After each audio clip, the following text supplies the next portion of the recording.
যেন 2 দিন পরে পোল্ট্রি মারতে না পারো, বুঝছো? তোমরা খাবার অর্ডার করো, আমি আসতেছি। কি মনে হলো? একটু ওভার স্মার্ট আর বেশ অ্যারোগ্যান্ট।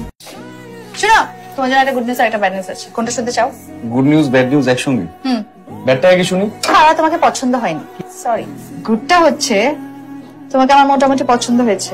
তুমি আমি চাইলে একটা ট্রায়াল রিলেশনে যেতে পারি। না মানে আপনি কি আমাকে প্রপোজ করছেন? হ্যাঁ, বুঝতে পারছো না? নাকি তোমাকে হাঁটু করে ন্যাকামো করে প্রপোজ করতে হবে? শোনো, আমি এরকম ন্যাকা প্রোডাক্ট না। যদি রাজি থাকো তাহলে বল। আমি তো আপনাকে চিনি না। ঠিক আছে, তোমাকে 3 ঘন্টা সময় দিচ্ছি। 3 ঘন্টার মধ্যে চিনে নাও, তারপর ডিসিশন দিও। ওকে? তোমার বাবা একটা রিভলভার আছে না, লাইসেন্স করা? আচ্ছা। ওটা আমার লাগবে একদিনের জন্য, আনতে পারবা? পারবো, বাট হোয়াই? একজনকে গুলি করবো। গুলি করবো? তুমি কাকে গুলি করবা? হ্যাঁ, তোকে গুলি করবো। আমার রিভলভার দিয়ে আমাকে গুলি করবো, বাট হোয়াই? প্রথমত এটা তোমার রিভলভার না, এটা তোমার বাবার রিভলভার। বাবার জিনিস নিয়ে ফুটানি করা